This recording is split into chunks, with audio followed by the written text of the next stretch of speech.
Thanks for calling Infowars. A member of the Infowars crew will be with you in just one moment.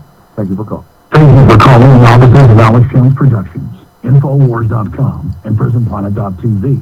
To place or check on the status of an order from the Infowars shop, please press 1. If you have questions or comments about your PrisonPlanet.tv subscription, please press 2. To leave a message regarding a news tip, press 3. To reach the media hotline, press 4. To hear other departments, press 5. To hear these options again, press star. You have reached the Infowars news tip line. Please leave your tip. If you'd like, leave your name and contact number or email. Due to high volume of information, we may not be able to respond to all tips. Thank you. Please leave your message after the tone. When done, hang up or press the pound key. Hi, I think you guys might know who I am, but I had a comment about this article on Infowars today. Pirated Boeing 777 may return to skies as a nuclear weapon by Mike Adams.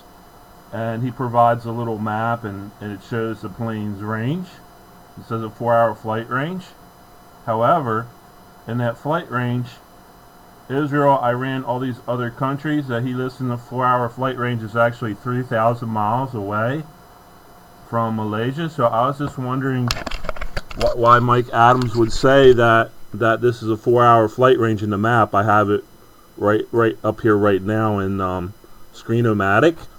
So I'll make a video if you guys would like to see it. But the news media already leaked the same morning that you had the article that the plane went to northwest China, which means Lhasa or Urumqi. There's only 2 airports that are big enough to handle a plane that size in northwest China. So I was just wondering why these guys said it went to Iran, which would take 12 hours. And the only reason I could think of is there was those 4 countries that were on the Bilderberg list that they wanted to attack, which is Iran, North Korea, Syria, and Myanmar Republic. So it's kind of making it, by running this article, it's kind of making it like you're supporting the war with Iran. I mean, that's the only reason why I could post, or that's the only reason I could think of why you guys would probably lie about an article where you said that it was a 4-hour flight range to Iran and Syria, or Iran and Israel, when it's 3,000 miles away. I mean, do you guys have any other explanation as to why Mike Adams lied in your Infowars article and said that Iran was 4 hours away from Malaysia when it's actually like 12 hours away? I mean, the only reason I could think of is to support a war with Iran.